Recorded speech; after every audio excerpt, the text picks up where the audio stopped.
This story happened on November 14, 1995 in Beijing, China. At midnight, bus 375 pulled out of the Yuanmingyuan bus terminus.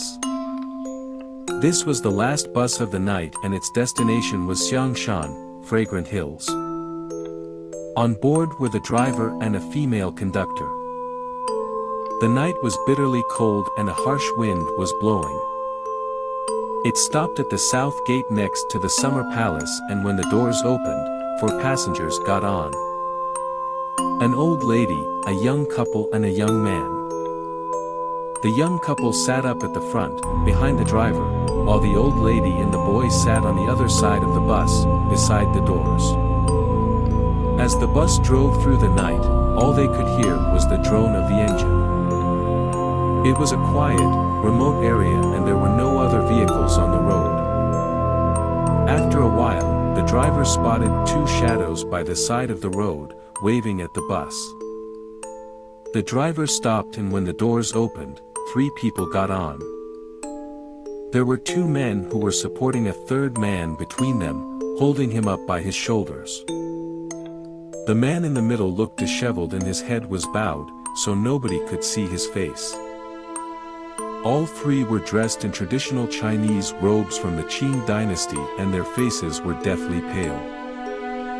The other passengers on the bus were scared and glanced nervously at each other as the driver pulled off and continued down the road. The female conductor tried to calm everyone down by saying, "Don't be afraid.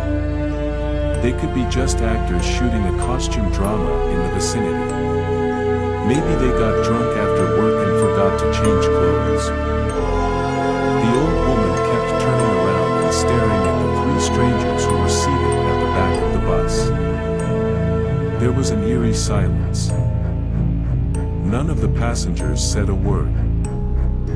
All they could hear was the wind whistling outside. After 3 or 4 stops, the young couple got off the bus. The bus driver and the female conductor were chatting and laughing. The old lady suddenly jumped to her feet and hit the young man sitting in front of her.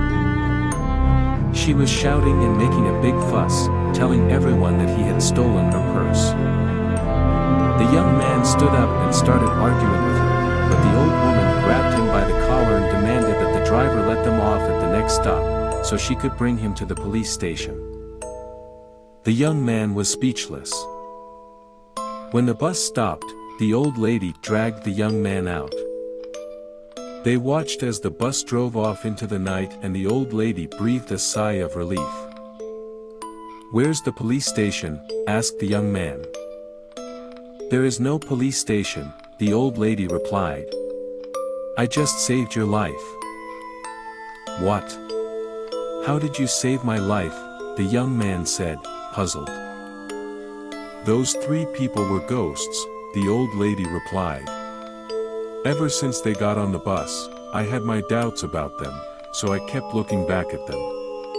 It so happened that there was a wind blowing through the window and I saw everything. It lifted their long robes and I saw that they had no legs." The young man stared at the old lady in surprise. He started sweating. He couldn't say a word. The old lady called the police and told them what she had seen. The next day, bus 375 failed to report to the station. It had vanished along with the driver and the female conductor. The police searched the entire city, but could find no trace of it. They questioned the old woman and the young man, but they dismissed their story and decided that they were mentally ill.